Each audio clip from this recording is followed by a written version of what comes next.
ठीक।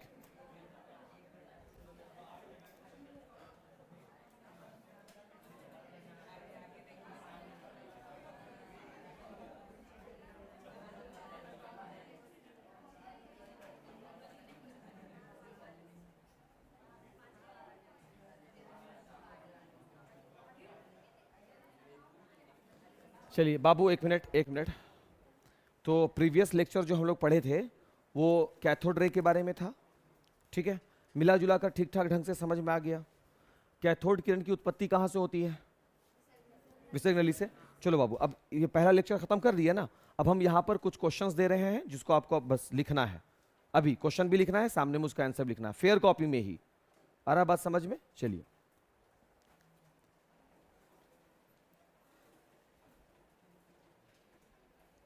लिखिएगा बाबू। कैथोड किरण की उत्पत्ति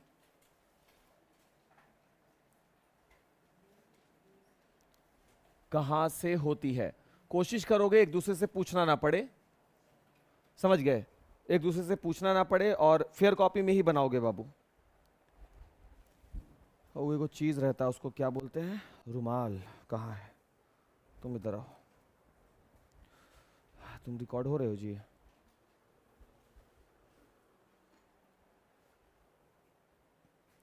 दूसरा क्वेश्चन,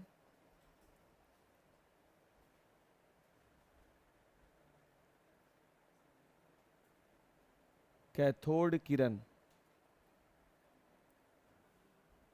किन कणों से मिलकर बनी है? तीसरा, इन कणों की प्रकृति कैसी है?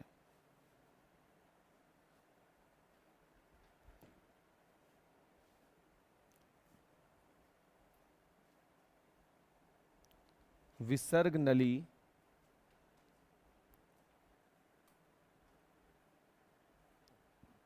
किस पदार्थ का बना होता है?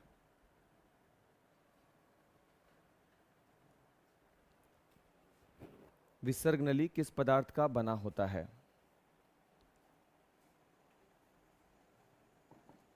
विसर्ग नली का दाब कितना रखा जाता है? विसर्ग नली का दाब कितना रखा जाता है? नंबर 6,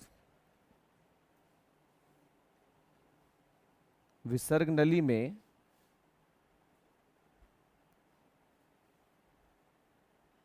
कैथोड किरण की उत्पत्ति हेतु वोल्टता क्या रखी जाती है? नंबर 6, इलेक्ट्रॉन की गति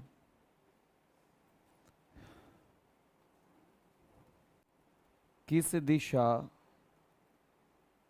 में होती है?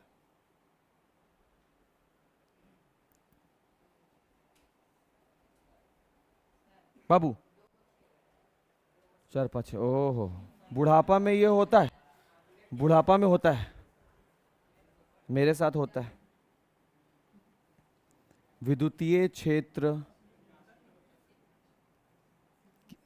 67 हो गया वो। विद्युतीय क्षेत्र की दिशा क्या है? हम अमर हैं। विद्युतीय क्षेत्र की दिशा क्या है? नंबर 9, इलेक्ट्रॉन पर कितना आवेश का परिमाण होता है? Question mark. नंबर 10, इलेक्ट्रॉन का E/m मान क्या है? इलेक्ट्रॉन का निरपेक्ष द्रव्यमान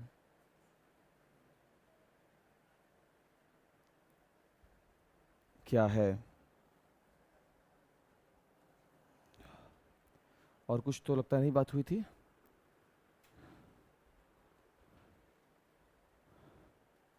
नंबर 12, इलेक्ट्रॉन के आवेश का पता कब और किसने लगाया?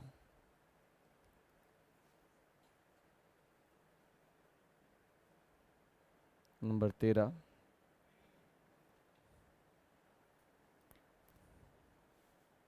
कैथोड किरण के गुणों का अध्ययन का श्रेय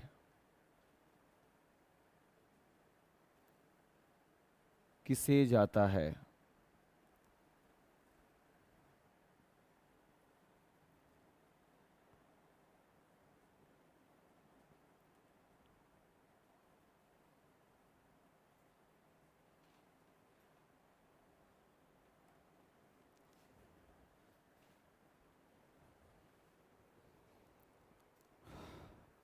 सब वन वर्ड वाला है आंसर, है ना बाबू? बस आराम से वो लगाना होगा। वो क्या उसको बोलते हैं जो थोड़ा सा होता है, सबके पास नहीं होता, क्या बोलते हैं बाबू उसको? दिमाग। हाँ हाँ हाँ, वही। कहाँ से उत्पत्ति होती है भाई?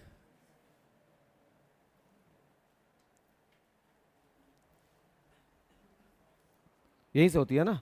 कैथोड किरण की उत्पत्ति कहाँ से होती है? कैथोड से होती है। और कहाँ से होगी? कल तो लेक्चर में था ये बात। फिर तक कैथोड किरण किन कणों से मिलकर बनी हुई होती है? वो किसके बनी हुई होती है? इलेक्ट्रॉन से, है ना बाबू? इसके अतिरिक्त अगर कोई बात हो तो हम लोग कर सकते हैं। इन कणों की प्रकृति कैसी होती है? ये कण जो होते हैं ना वो ऋणावेशित होते हैं। हाँ बाबू, ऋणावेशित, नेगेटिव। विसर्ग नली किस पदार्थ का बना होता है?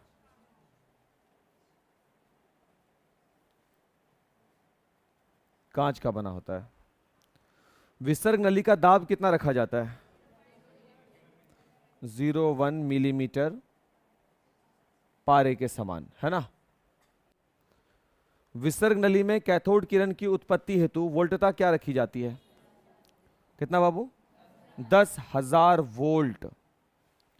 इलेक्ट्रॉन की गति किस दिशा में होती है?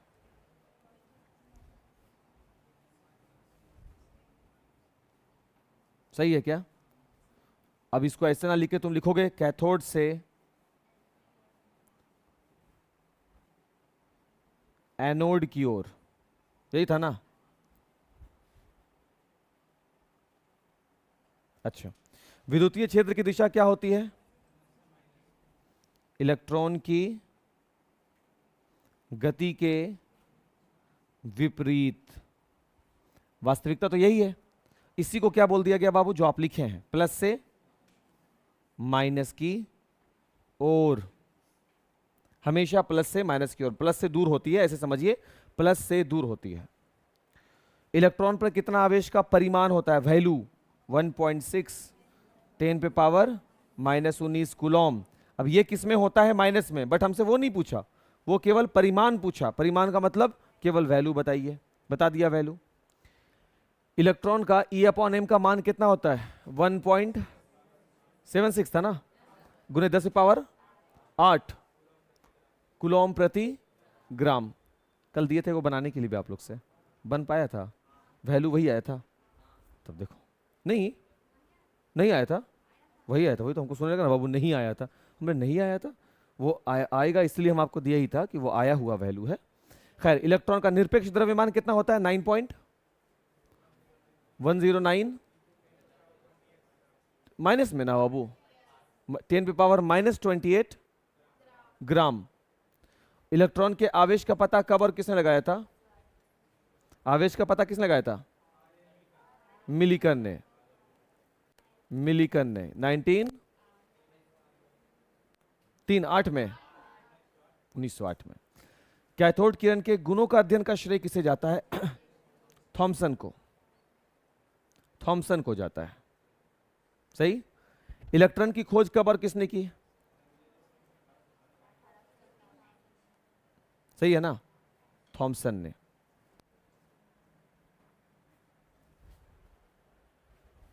जल्दी से ठीक कीजिए इसको बाबू। क्या बाबू, क्या लिखा है? निरपेक्ष कितना बताएं? हाँ 9.109 इंटू 10⁻⁻28। नहीं, E अपॉन एम का ये वैल्यू हुआ इलेक्ट्रॉन सॉरी आवेश और मास का रेशियो, और जो मास निकलता है उसी को निरपेक्ष द्रव्यमान बोलते हैं। क्या कुछ गलत लिखा दिए हैं क्या? क्या लिखा दिए हैं?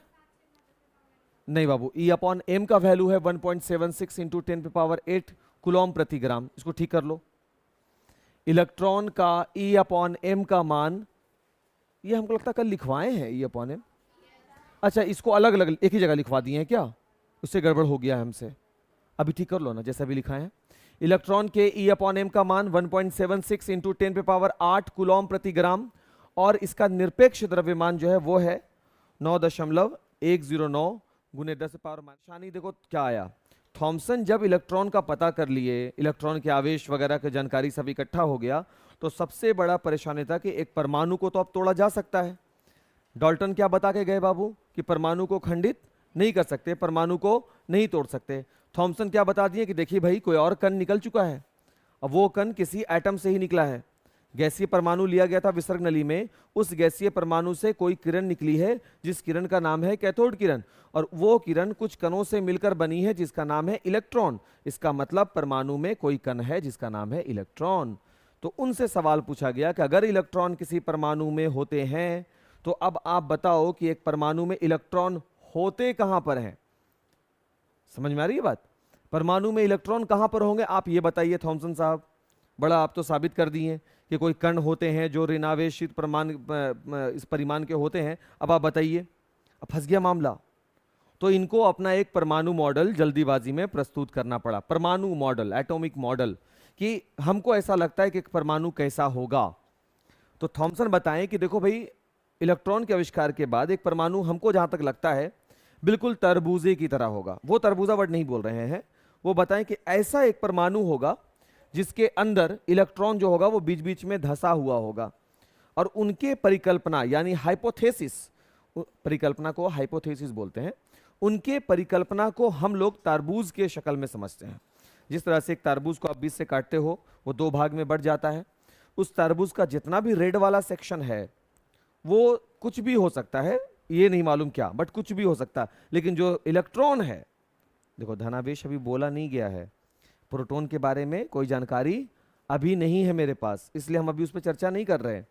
किसकी बात हो रही है? इलेक्ट्रॉन कहाँ होंगे? बोला परमाणु में, वो जो तारबूज में जो बीज होते हैं ना, जो धसे हुए होते हैं, इलेक्ट्रॉन भी किसी परमाणु में बिल्कुल वैसे ही रहते हैं। कोई परमाणिकता नहीं, कोई आधार नहीं, बस उनको अपना एक परमाणु मॉडल प्रस्तुत करना था। यह है थॉमसन का परमाणु मॉडल। थॉमसन के परमाणु मॉडल के अनुसार इलेक्ट्रॉन जो होते हैं वो किसी वृत्तीय कक्षा में नहीं घूम रहे होते।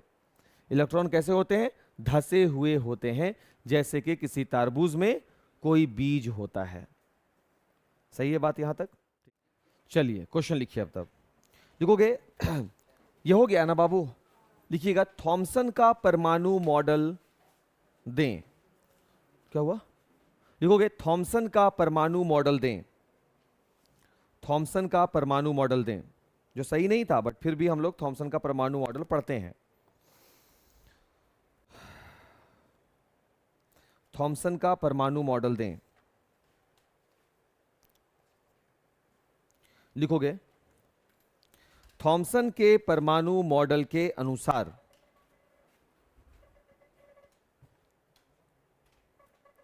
हाँ पापा, अच्छा ठीक ठीक। थॉमसन के परमाणु मॉडल के अनुसार किसी परमाणु में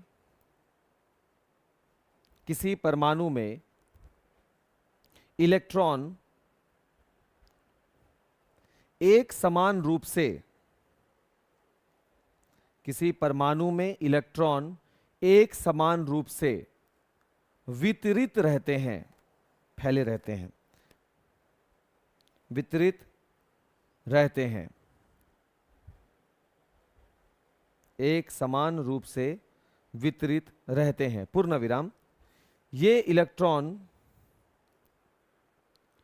इलेक्ट्रॉन परमाणु के धनावेश में,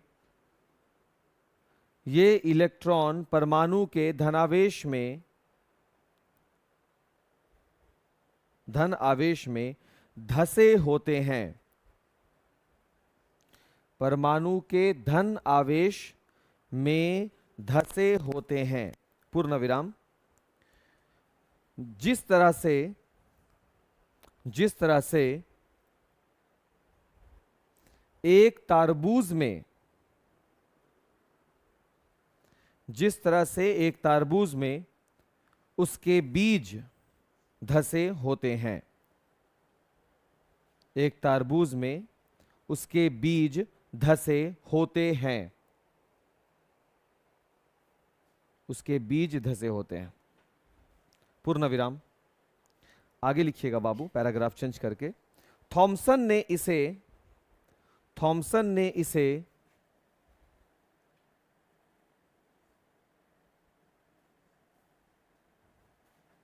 प्लम पुडिंग मॉडल कहा। थॉमसन ने इसे प्लम पुडिंग, भरा हुआ, प्लम पुडिंग मॉडल कहा, पूर्ण विराम। देखोगे परमाणु का ये मॉडल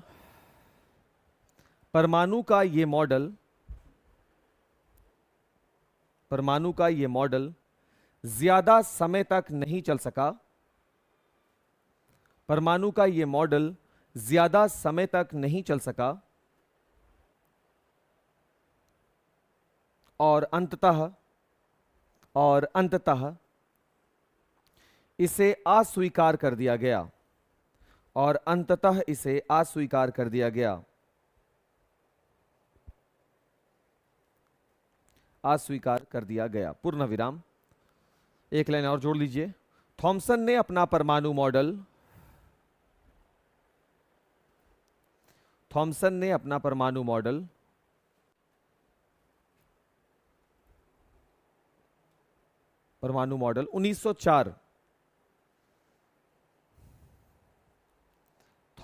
अपना परमाणु मॉडल 1904 में प्रस्तुत किया।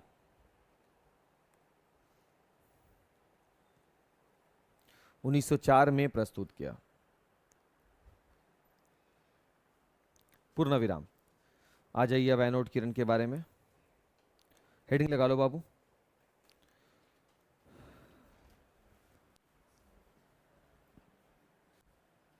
देखो, सिर्फ जल्दीबाजी में मॉडल प्रस्तुत करना कौन नहीं चाहेगा, किताब में कौन अपना नाम नहीं होना चाहेगा, सब लग गए उस होड़ में 1 बाय 1 करके।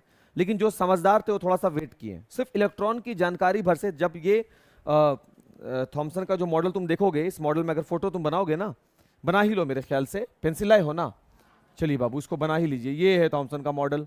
अभी इस मॉडल में ये प्लस है, यानी प्लस की जानकारी आ चुकी होगी, रिसर्च एनोड किरण पर हो चुका होगा या हो रहा होगा, और उसके बाद तुरंत ये क्या किए, अपना एक मॉडल प्रस्तुत कर दिए, भाई पहले तो हम करेंगे। इस चक्कर में बर्बाद हो गया। बनाइए, 2 2 4 2 6 1 7, 1 2 3 4 2 4 6 1 7, 7 को प्लस दिए हैं, 7 को माइनस दिए हैं। आप भी यही काम करेंगे, जितना प्लस उतना माइनस, इससे परमाणु उदासीन हो जाता है, करंट नहीं लगेगा।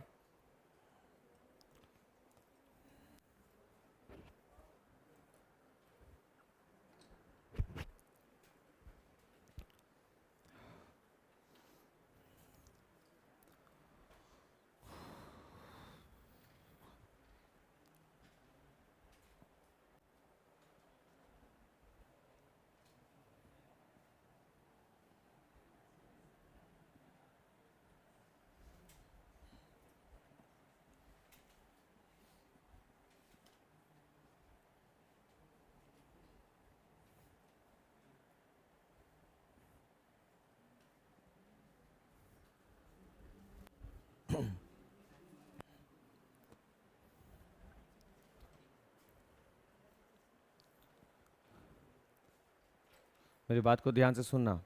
थॉमसन वाले टाइम में सिर्फ माइनस होना चाहिए था ना, प्लस हो गया। इसका मतलब क्या है, एनोड किरण पर भी रिसर्च हो रहा होगा उसके आसपास ही। कब? जब कैथोड पे चल रहा था उसी समय। हेडिंग लगाइएगा बाबू, एनोड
फोटो बनाएंगे बाबू। पहले भी हाइड्रोजन को रखेंगे, हाइड्रोजन एटम को रखा, अब हाइड्रोजन एटम यहां है तो रिसर्च कैसे हुआ? उस बंदे का नाम यहां आएगा गोल्डस्टीन। क्या नाम है? गोल्डस्टीन। गोल हो गया, ड कहां गया? आधा सा। अब ठीक है, गोल्ड भी है और स्टीन भी है, गोल्डस्टीन बन गया इनका नाम। अब ये बंदा जो है ये इस पर रिसर्च किया, लेकिन इस बार वो क्या किया, कैथोड वाले सेक्शन में छोटा छोटा छिद्र बनाया ऐसा, और इसमें से इसको थोड़ा सा बढ़ा करके, हम समझने के लिए, आपको नहीं करना है कुछ, समझने के लिए वो क्या किया, इसको थोड़ा सा आगे ले आया। ये कौन सा है? कैथोड। और यहां पर क्या किया, थोड़ा थोड़ा सा छिद्र बनाया। अब इससे देखो, कल वाले सेक्शन में कैथोड से रेज निकल रहे थे तो वो निकला, कैथोड से रे जैसे निकल रहा था वो निकला, इलेक्ट्रॉन गुण वाला है ना। इसके अंदर कण के रूप में कौन है? इलेक्ट्रॉन, ऋणावेशित। उसी प्रकार से एनोड से भी कुछ किरणें निकलती हैं, और वो किरणें कहां से गुजर जा रही हैं? देखो, ये जो छिद्र देख रहे हो ना,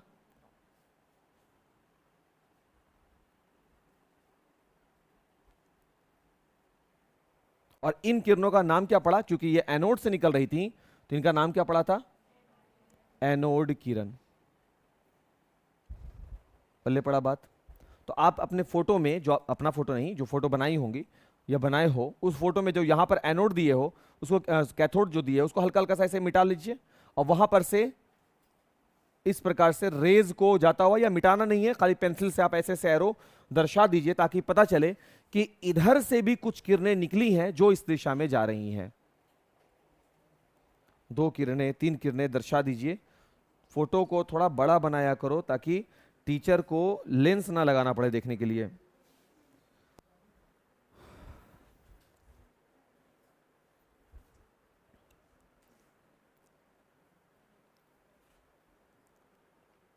एनोड से निकली है ना, एनोड से कैथोड के छिद्र से होकर के पार कर गई। ये रिसर्च कौन किया? गोल्डस्टीन। ध्यान रखिएगा बाबू। और कैथोड वाला रिसर्च कौन किया? थॉमसन। इसलिए इलेक्ट्रॉन को खोजने का श्रेय किसके पास चला गया? थॉमसन। अब प्रोटॉन को ढूंढने का खोज किसके पास, श्रेय किसके पास चला गया? गोल्डस्टीन। लेकिन E/m जो रेशियो निकाला गया प्रायोगिक रूप से, कौन निकाले? थॉमसन। याद है इलेक्ट्रॉन वाले केस में वही निकाल रहे थे ना। यहां भी ये वाला काम करने का श्रेय किसे जाता है? थॉमसन को ही जाता है, क्योंकि ये वाला प्रयोग किसको आता था? थॉमसन को ही आता था ना। इसीलिए, और तब जब थॉमसन अपना परमाणु मॉडल देते हैं ना, तो उनको यह जानकारी मिल गया कि देखो भाई, कोई किरण एनोड से निकलती है, कैथोड को क्रॉस करते हुए छिद्र से होकर चली जाती है, इसका मतलब क्या है? उसकी प्रवृत्ति प्लस वाली होगी। सही है क्या?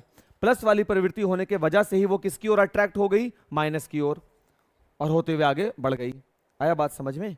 और इसलिए ये कण, ये जो किरण है, ये भी कुछ अदृश्य किरणों से, कणों से मिलकर बनी होगी, और उस कण को हम क्या नाम देंगे?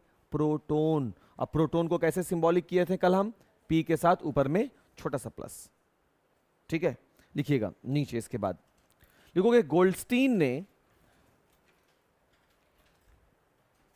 गोल्डस्टीन ने अपने प्रयोग के आधार पर, हाँ इसमें पॉइंट वाइज नहीं बोल रहे हैं, गोल्डस्टीन ने अपने प्रयोग के आधार पर, गोल्डस्टीन ने अपने प्रयोग के आधार पर यह पाया कि, अपने प्रयोग के आधार पर यह पाया कि एनोड से कुछ अदृश्य किरणें, एनोड से कुछ अदृश्य किरणें निकलती हैं, कुछ अदृश्य, अदृश्य मीन्स बाबू जो दिखाई ना दे, एनोड से कुछ अदृश्य किरणें निकलती हैं जो कैथोड प्लेट के, जो कैथोड प्लेट के, हाँ जो कैथोड प्लेट के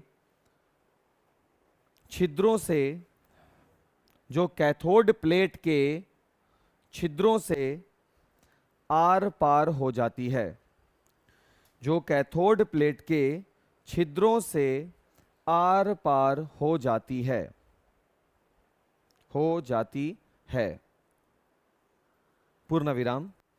इन किरणों को, इन किरणों को एनोड किरण की संज्ञा दी गई, इन किरणों को एनोड किरण की संज्ञा दी गई, इन किरणों को एनोड किरण की संज्ञा दी गई, क्योंकि, क्योंकि, क्यों दी गई बाबू? क्योंकि कैथोड किरण को कैथोड क्यों बोल रहे थे? क्योंकि उत्पत्ति कैथोड से हो रही थी। तो एनोड किरण को एनोड क्यों दिया गया? क्योंकि इनकी उत्पत्ति, लिखिए, क्योंकि इनकी उत्पत्ति एनोड से होती है, क्योंकि इनकी उत्पत्ति एनोड से होती है, एनोड से होती है, पूर्ण विराम, पूर्ण विराम। पैराग्राफ चेंज कीजिएगा, लिखोगे एनोड किरण, एनोड किरण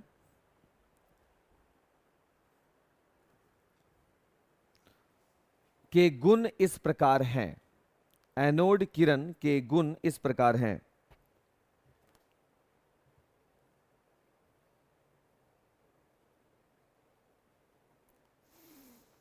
गुण इस प्रकार हैं, रोमन में नंबर 1 लिखिएगा,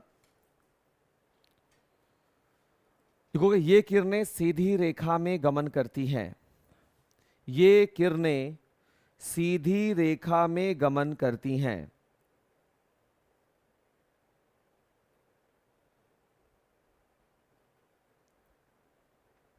ये किरणें सीधी रेखा में गमन करती हैं। पॉइंट नंबर 2 लिखिएगा बाबू, इनके विक्षेपण से स्पष्ट होता है, इनके विक्षेपण से स्पष्ट होता है कि ये धनावेशित हैं,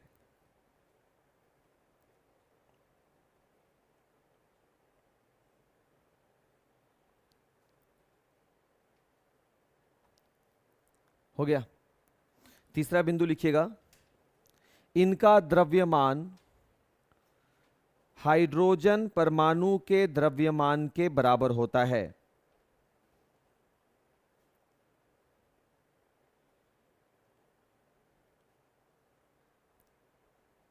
इनका द्रव्यमान हाइड्रोजन परमाणु के द्रव्यमान के बराबर होता है, हाइड्रोजन परमाणु के द्रव्यमान के बराबर होता है।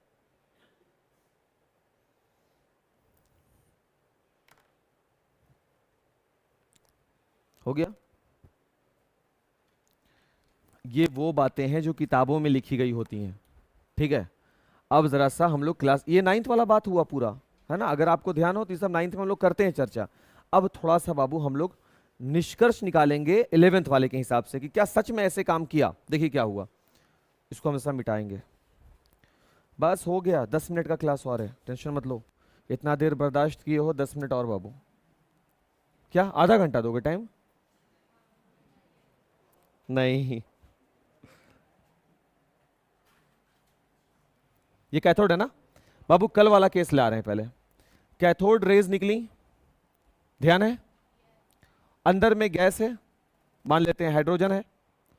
ये जो कैथोड किरण होती है वो हाइड्रोजन गैस पर अटैक करती है। देखो कैसे काम कर रहा है, ये काम कैसे कर रहा है, ध्यान दोगे। ऐसा लगता है बैटरी डाउन हो गया क्या? नहीं, ये हाइड्रोजन गैस पर प्रहार करती है। कौन?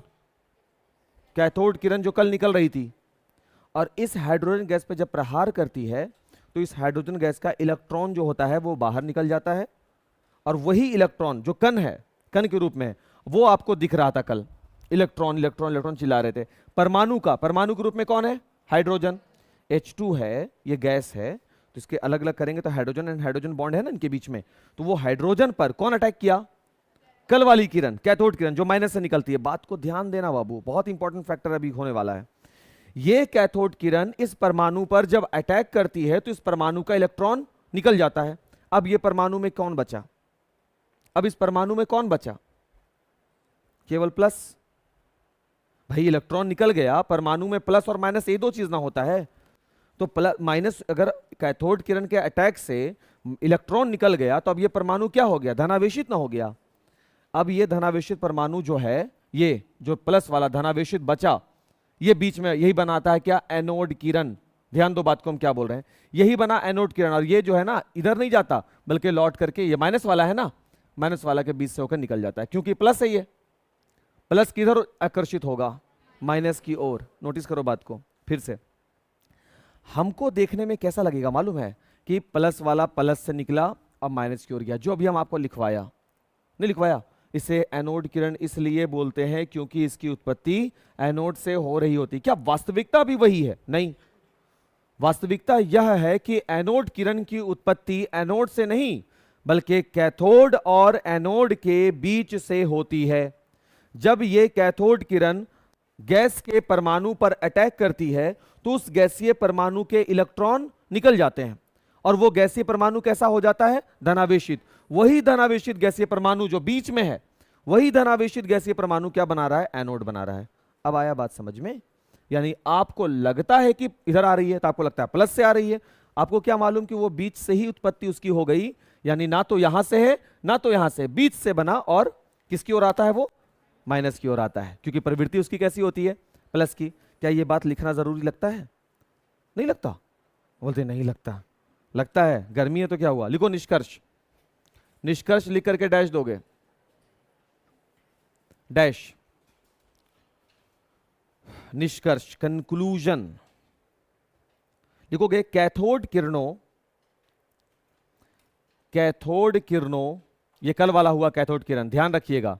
कैथोड किरणों के इलेक्ट्रॉन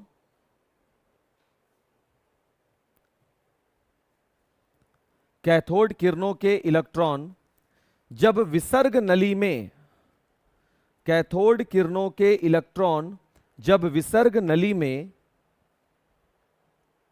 मौजूद गैसीय परमाणु, विसर्ग नली में मौजूद गैसीय परमाणु,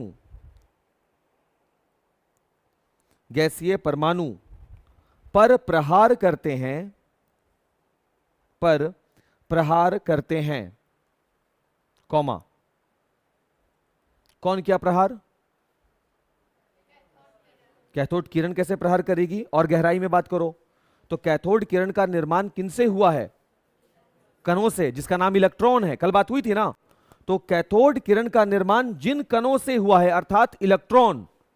किसके इलेक्ट्रॉन? जो कैथोड किरण से निकल रहे हैं, कैथोड से, यहां से जो किरण निकला उसका नाम क्या है? कैथोड। उसमें कौन से कण पाए जाएंगे? इलेक्ट्रॉन।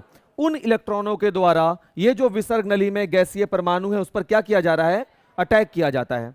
तब क्या होता है? कॉमा देने के बाद लिखिएगा, लिखोगे प्रहार करते हैं तो इन गैसीय परमाणु, तो इन गैसीय परमाणु के इलेक्ट्रॉन मुक्त हो जाते हैं, गैसीय परमाणु के इलेक्ट्रॉन मुक्त हो जाते हैं। मुक्त माने फ्री, सही है ना, इलेक्ट्रॉन मुक्त हो जाते हैं। और गैसीय परमाणु और गैसीय परमाणु और गैसीय परमाणु पूर्णतः और गैसीय परमाणु पूर्णतः धनावेशित हो जाता है। और गैसीय परमाणु पूर्णतः धनावेशित हो जाता है। पूर्ण विराम। इससे यह स्पष्ट होता है कि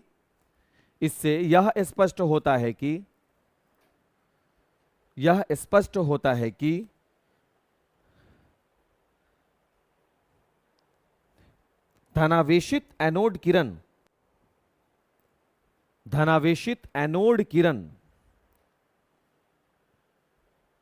की उत्पत्ति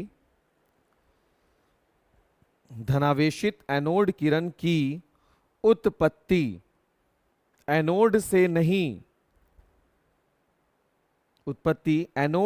नहीं बल्कि कैथोड और एनोड के बीच से होती है। कैथोड और एनोड के बीच से होती है। हो गया? पढ़कर देख लो एक बार, सवाल हो तो कर लो। सर अटैक किया तो इलेक्ट्रॉन काहे रिलीज हुआ, प्रोटॉन काहे नहीं रिलीज हुआ? अरे हो तो गया, इलेक्ट्रॉन जब अलग होगा तो प्रोटॉन भी अपने आप अलग हो गया ना, मतलब धनावेशित अलग हो गया ना। अरे एक पॉकेट में एक इसमें दो सामान रखा हुआ है, अटैक करके तुम एक सामान निकाल दिए तो एक तो अपने आप अलग हो गया ना।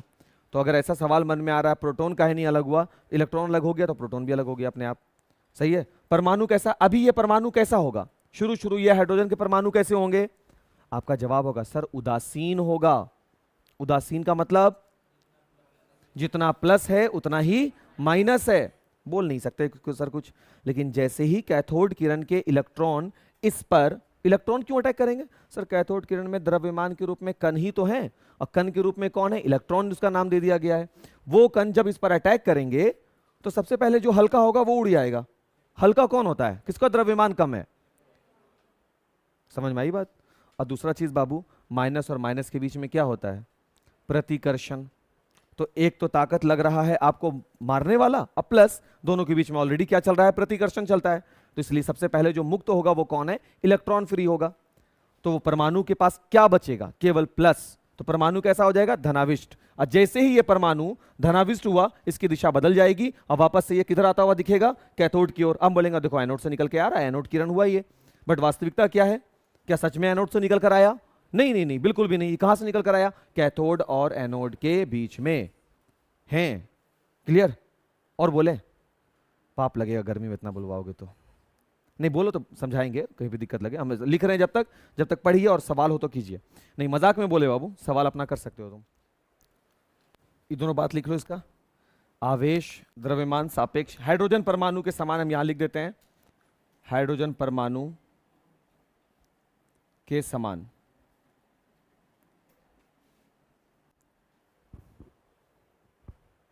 अब ऐसे इसके नाभिक के पास जाइएगा, इसका मास कैलकुलेट कीजिएगा तो यह है 1.67 × 10⁻⁻⁴ ग्राम।